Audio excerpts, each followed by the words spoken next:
Hi, I'm the Space Case. So, my mom is actually a really big thrift shopper and bargain deal hunter. Also, she's really good with Marketplace. So, what she actually found me in support of my craft journey is a whole bunch of cupboard doors that someone was giving away for free. So, I've decided that I'm going to just make them canvases of a bunch of random stuff. At some point in stumbling across TFB, you've probably thought one of two things: that's super cool, or she's weird AF. Maybe both. And you know what? I'm okay with that. When you spend a lot of your life as an outcast or a black sheep, the default reaction seems to be to try your hardest to fit in, and you don't end up seeing that you're the butt of the group anyway. Or you become angry and resentful that you don't fit in. I kind of went both ways on this for a really long time. The harder I tried to fit in, the more clear it became that I didn't. I would people please and overgive just to prove my worth so people would want to keep me around. Since a common theme through my life is that people seem to like me better when I can do something for them, and otherwise I'm disposable. Through my healing journey, I'm always reevaluating and making adjustments. So I'm going to start with this one. I'm going to turn it into like a serving tray that I'm going to use on my dining room table, but I'm going to do it with the galaxy theme. So I'm just going to prep some stuff right now that I am going to do the galaxy theme on it, just so the black dries. For this in particular, I'm going to use an actual paintbrush, but I'm still going to use the craft paint. So we'll see how it turns out. And obviously, as always, I'm going to hit the shuffle. One of the adjustments was taking a look at a lot of the personal relationships I had at the time, and that led to the realization that a lot of the energy I was putting in was not returned. Delaney Jane is actually a local artist, so you got to represent, right? Check her out if you don't know who she is. She does a lot of work with EDM producers. And it was also a hard realization that I wasn't as big a part in their story as they were in mine. This branched off into various other aspects of my life as well. But that brought me to the realization that I didn't feel like the main character in my life at all. Also on the agenda for tomorrow, I have two of these boxes. They have little photo tops. So I'm also going to prime those in black for tomorrow. And this is the song currently on shuffle. What did I do for myself? What do I like? Am I actually invested in some of these relationships as much as I think I am?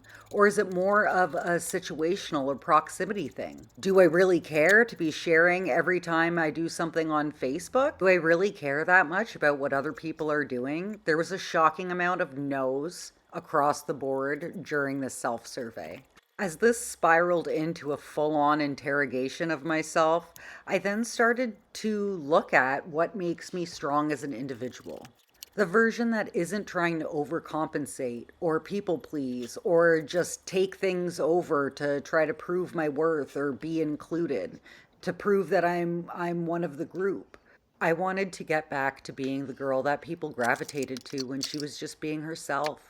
I hadn't seen her in a long time, but I knew she was in there somewhere. And it got me thinking about a line from one of my favorite Kanye songs: "Everything I'm not makes me everything I am." Okay, this soundtrack reimaging is one of the best I've ever heard, aside from Barbie. But this is so good, and I highly recommend checking it out. Brendan Urie's version of The Greatest Show is also really good, but Hugh Jackman and Zac Efron are great in this. I'm gonna need to turn it up for that. Love a good musical. Okay, so that was a bit of a tangent between Kanye's, but back to "Everything I'm Not Makes Me Everything I Am." That lyric has been a personal mantra for me since the Graduation album came out. Somewhere along the line, until probably 2022, though I still listen to that song regularly, I disconnected from it emotionally.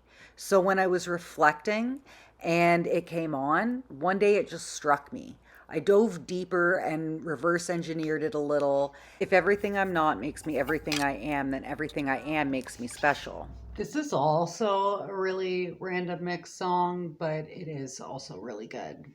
So that sent me further down the rabbit hole. I thought of a lot of skills, traits, qualities, perspectives I have, and how they work in various situations of my life, even when they differ from those of other people. It was really interesting, and it allowed me to see where I can embrace some of my quirks and make them a strength.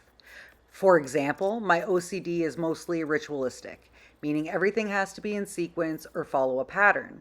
It's always there, but it gets more prominent when I get stressed out.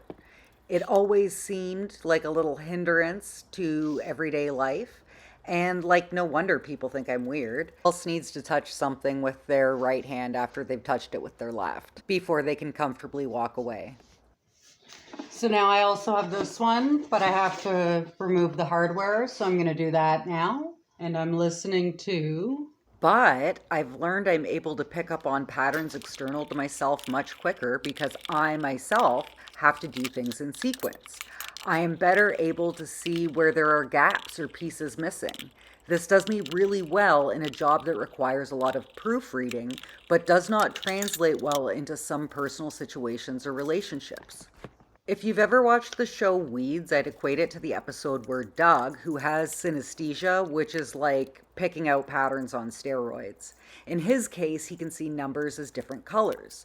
He was doing some accounting for his buddy's firm, and they were cooking the books. Gonna do the back of this one now. And even though it was buried, he found it. Doug's odd quality was what made him a good accountant, even though the same skill caused a rift in not only that situation, but did extend to others as well. I wasn't able to find a clip of that exact scene, but there is another scene that I will link to this video where his synesthesia is on display and he actually uses it to his advantage. The point is, the more I looked at myself and the things that were always pointed out about me that were labeled as different, the more I became okay with that.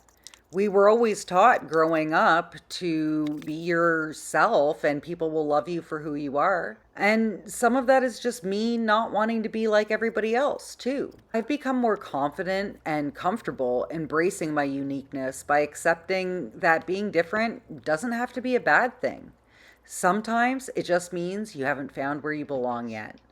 But that's one of the benefits to the internet. We now have better access to the things more aligned with who we are in our entirety, even if it's not in our direct vicinity. If you lean into your differences and figure out how to turn them into strengths, life gets a whole lot better. I love to surround myself with people who are different than me, because those are the people I learn the most from. And that's really shifted my perspective and allowed me to see the world from different angles. We've reached the end of day 1. Listen to the full version over on Spotify and stay tuned for part 2. But until then, keep the peace and keep rocking on.